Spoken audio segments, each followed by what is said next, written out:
Hi, it's Amy here. What I want to talk about today is actually dreams, and I want to tell you about a specific dream that I've had really recently that's really important. I just want to actually share it. But I also just want to talk about dreams in terms of like writing, being a writer. I'm finishing up my first fiction novel. It's called All Paths Lead Home. And I started the story off with a dream. The main protagonist, his name is Zeke, he has a dream, and the book starts off like this. Now, I've read a lot around on the internet and different forums and whatnot that you shouldn't really start your story off with a dream. It's sort of novice, it's considered unprofessional, literary agents don't like it, and they won't even get past that part of the story before they're throwing the book across the room and sending you a no thank you letter. One forum in particular, this is the absolutewrite.com forum. About 5 years ago, a girl posted, a writer, she was saying that she started her story with a dream, and she's asking why she shouldn't do this. The first responder, also a female writer, she says, "Think about how you respond when someone tells you the dream they had last night. Your eyes glaze over, right? It just doesn't matter. It's a dream. It may be full of symbolism and it may have made the person scared, but it's really not all that interesting in itself. What may be interesting if a friend tells you about a dream is not the dream itself, but the consequences of the dream." And then she goes on in several paragraphs to explain what the problem is with starting a book with a dream. Now, other things I've heard is that it sort of sets the reader up, gets them invested and excited, and then all of a sudden it just sort of drops them like this wasn't even real, so I just spent the last 5 minutes of my life reading and it was all for naught. And so it's sort of like a false start, and they just say don't do it. Now, I'm probably, just because we have to sort of play by the rules, color in the lines, as resistant as I am to that, I'm probably going to have to either completely take the dream sequence out of my story or rearrange it so that it's not occurring right from the beginning. Now, I can't lie and say that some of my motivation was to sort of get some initial buy-in from the reader. But actually it's a little more complicated than that, and that's sort of what I want to talk about today. Now, one of the things that Carl Jung said, Carl Jung was a psychologist that studied under Freud many years ago, so he was Freud's protege, and he pretty much created his own set of theories, and our ideas of archetypes and those type of things come from Carl Jung, and he did a lot of dream work. He had a very strong spiritual component in his psychological theories. One of the things that Jung said was, the dream is the small hidden door in the deepest and most intimate sanctum of the soul, which opens to that primeval cosmic night that was soul long before there was conscious ego, and will be soul far beyond what a conscious ego could ever reach. So that shows, what he felt the value of the dream was, that it connects us in a very deep way to our inner souls, to our inner selves, to what he called the collective unconscious. I tend to be very Jungian I have a degree in psychology, psych major. I tend to be very Jungian, even more so as I grow older and sort of process, my life and things that happen to me. And so personally, I have done a lot of dream work, outside of my writing life. I'm going to set this down here for a second. I've actually been keeping a dream journal. I have actually grown out of this journal. I'm into like a regular full-size notebook, but you can see that I decorated it really nice and have it sort of organized. And I started doing this several years ago. And basically I would just wake up in the morning and write down as much as I could remember about the dream. I participated in a dream group where we would sit around and discuss our dreams and sort of, what they meant to ourselves, and then other people would say what the other person's dream meant to them. And so it was a very rich, rewarding process, and I learned a lot from it. However, about 2 years ago, I started coming to my dream life, my dream consciousness with intention. So, in other words, before I went to sleep, I would ask my dream makers specifically for certain things. The very first night that I actually did this, I saw amazing results. What happened to me is, well, I come from a long lineage of depression. It sort of, mental illness sort of runs like an underground current through my family lineage. My paternal grandmother attempted suicide. She ran her car into a tree head on with the kids in the car, who was my dad and his sister. Now, this happened in the 1950s. It occurred before I was born, so I never met this grandmother. She died before I was born. But back in those days, when women had sort of depressive types of behaviors, they institutionalized them against their will. And this is what they did to my grandmother. They institutionalized her. The standard treatment at that time was shock treatment, which she did have.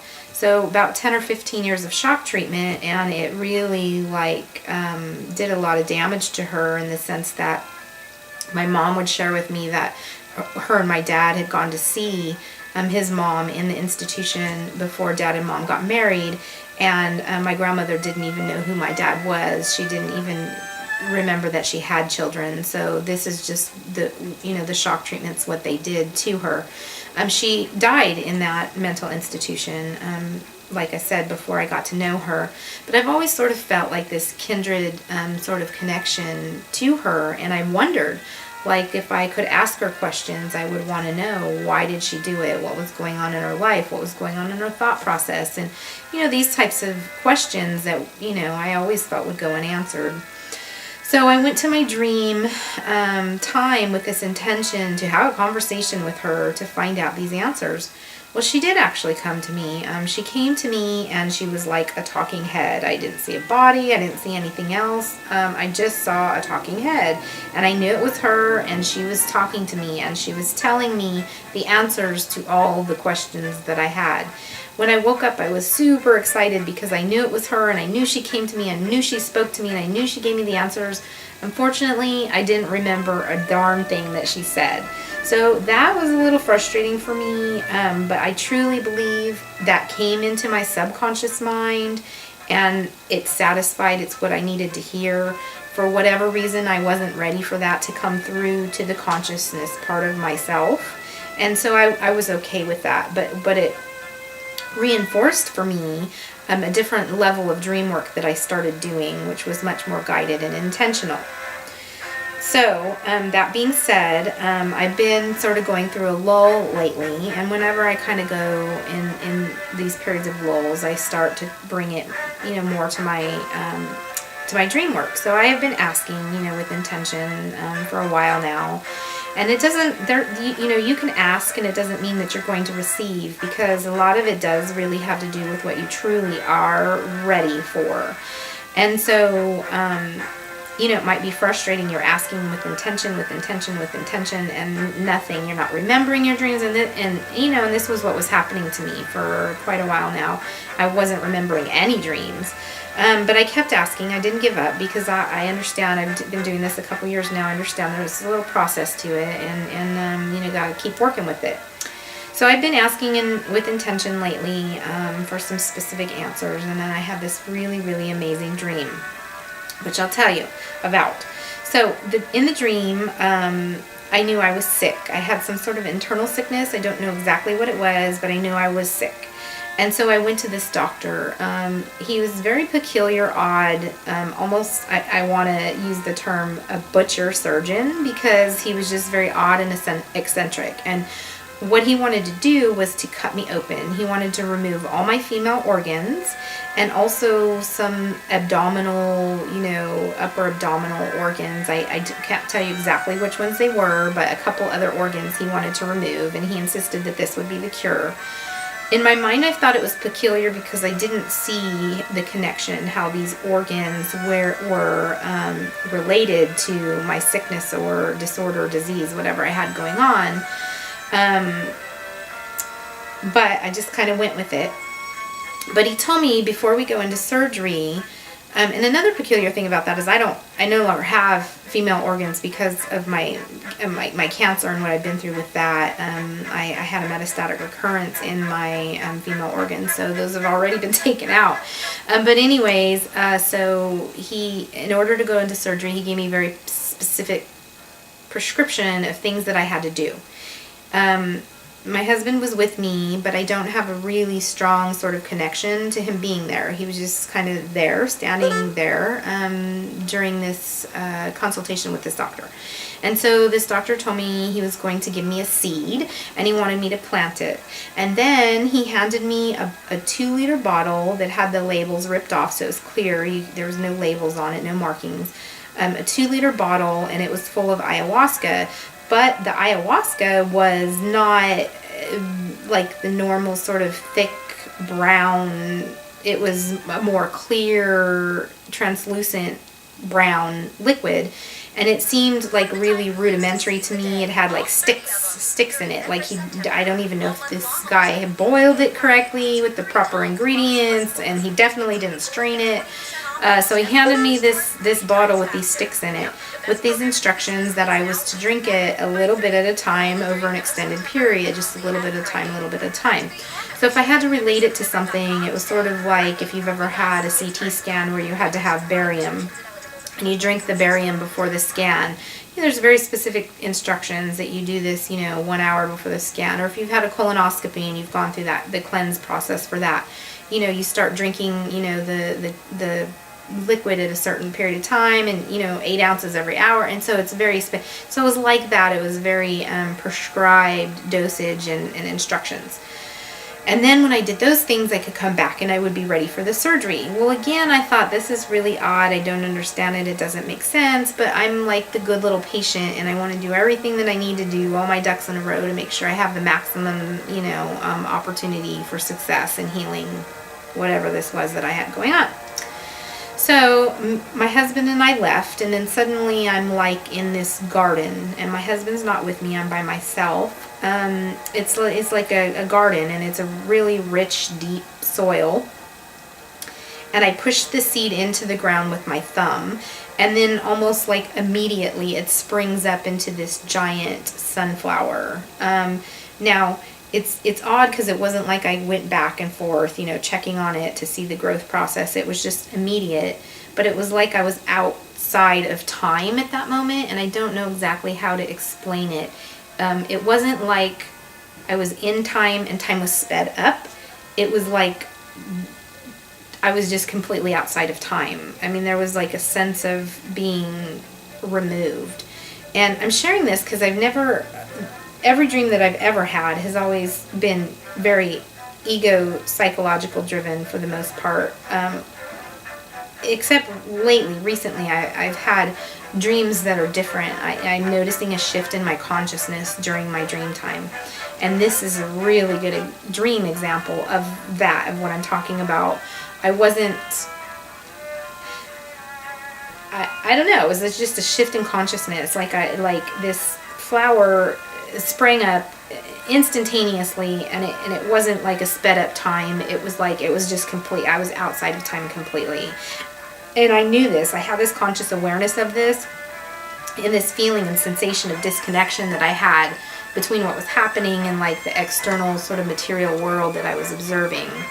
So as this process was happening with this flower and I'm watching it, I'm also being like filled with this knowledge that the moment that seed touched that earth, that the ground itself was facilitating the growth, that the air around, that the water, the water, coming up from, evaporating from the ocean into the sky, coming down, the air, the atmosphere, that every aspect of the material world was working together to bring forth this sunflower. And in turn, it was bringing more seeds, and the cycle was repeating over and over. So it was like just this internal knowing that filled me up in this process, that everything truly is connected in one giant one. We are one organism. That was the message that I was getting. We are one organism, and we don't exist independently or sovereignly in the material aspect of this world, the dimensional aspect of this world. We're all one. Everything influences everything else and is ingrained in a part of everything else. So that was a really amazing sort of aspect of the dream. And then from that point, the dream shifted, and I was suddenly in, I'm going to compare it to like a cafeteria. When my kids were in high school and they used to do high school sports, at the end of the sporting season, they would have award ceremonies where they'd have the parents, the family come, and they, would do little slideshows, and it would be like a catered meal. And so it was like a lower end sort of catered meal meant to feed like a large amount of people. And it was always in the cafeteria, and the tables were picnic style tables, like a hard melamine picnic style table that folded down from the wall. And then, when they were done with them, they would push them back up into the wall where they became flush with the wall. So that's exactly what it was. It was like a high school cafeteria. And so the only people that the only other person that was there that I knew was my husband. He was there with me, and then all the other people that were there, I didn't know them. I don't know exactly why we were there. It wasn't an award ceremony. It had nothing to do with my children. It's just, that was the scenario of exactly what I could describe it being like. And he was really excited about the whole ayahuasca thing, and so he had, before we came to this award ceremony, I didn't see him do this. I just knew this in my mind that this had happened as I was sitting at the table. So I went from the sunflower to sitting at the table. I knew this had happened, that he had drinking the whole amount like of ayahuasca. And so he was quickly becoming very intoxicated with its effects. I had done what I was told and had sipped a little bit and then sipped a little bit more. So I wasn't nearly as intoxicated. I was able to sort of, interact with the environment and maintain, my conscious sense of where I was. But my consciousness shifted. Drinking the ayahuasca did do something to me. It didn't sort of like transport me to another dimension or to another universe, but it sort of like lifted the veil, in the sense that like people were talking to me and they just appeared very like sort of flat, and like I could see through them. And I don't mean in a materialistic way with my eyes. It's really, I can't compare it to anything. There's not even words or language for me to say, oh, it was like this, because it wasn't like anything I've ever experienced that I can even describe it. It was more like spiritually. They were spiritually sort of like thin, and I could see through them. And I understood, like, they were coming at me like from their ego selves, and I was like coming back at them from a higher place. I don't know how else to explain it. And so I had this really odd shift in consciousness during the dream. And my husband was just completely intoxicated with the ayahuasca. He was over there having a good old time, and the people around us were concerned, what's wrong? And I was telling them, oh, he'll be fine. He had ayahuasca. It's no big deal. And they weren't. I mean, at that point, they were just sort of like, oh, okay. Like, they didn't really understand. They didn't know what it was, but they were like, okay. And so the dream pretty much ended at that point. But one of the things that happened during that period of time in the cafeteria is that the ayahuasca sort of spoke to me. And if you know people have done ayahuasca, or you watch videos and they're giving their sort of testimony of their experiences or whatever, a lot of them will say that that the ayahuasca actually speaks to them. I've never personally done it, so I don't know. But in my dream, I had a feeling like I had done ayahuasca, and it spoke to me in a way where it like showed me how it works. And I don't mean like down to the physiological hallucinogenic properties of it, or, you know, even the sort of like visionary mechanisms of how it works in the psychology. It was just more like in a spiritual essence. It showed me how it works. And I can't, unfortunately, I can't even put it into words. It was just so mind expansive and amazing that I woke up from that dream and I was like, wow, that was a really, really cool dream. So, I don't know. I just wanted to put that out there, and I wanted to share that with people. And I'm not inviting interpretation, because to me, I didn't feel like the dream was coming through on an ego level. I didn't feel like it was something I need to like drag back through my ego and process.